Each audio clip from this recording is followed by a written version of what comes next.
নমস্কার, আমি সোনাই। সেদিন আমি চলে গিয়েছিলাম দক্ষিণেশ্বরে।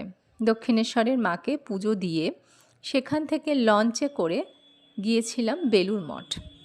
বেলুড় মঠে তখন চলছিল এক বিশাল মেলা। শ্রী শ্রী রামকৃষ্ণ পরমহংস মহাদেবের পুণ্যতিথি উপলক্ষে, পুণ্য জন্মতিথি উপলক্ষে ছিল মেলাটার আয়োজন। মঠের তরফ থেকে সেখানে সবাইকে চা, বিস্কুট এবং নুন চিনির শরবত দান করা হচ্ছিল। সেখানে মেলাটা বিশাল প্রাঙ্গণ জুড়ে, বেলুড় মঠের যে বিশাল প্রাঙ্গণ, সেই প্রাঙ্গণ জুড়ে মেলাটা বসেছিল।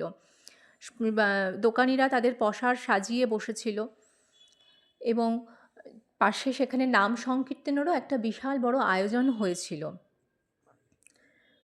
বহু দূর দূরান্ত থেকে দর্শনার্থীরা, পুণ্যার্থীরা ভিড় করেছিল।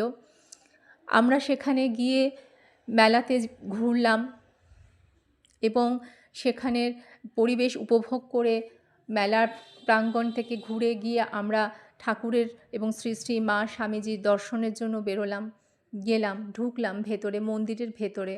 সেখানে 2:30টার সময় মন্দির বন্ধ হয়। আমি তার কিছুক্ষণ আগেই গিয়ে ঢুকেছিলাম, প্রবেশ করতে পেরেছিলাম।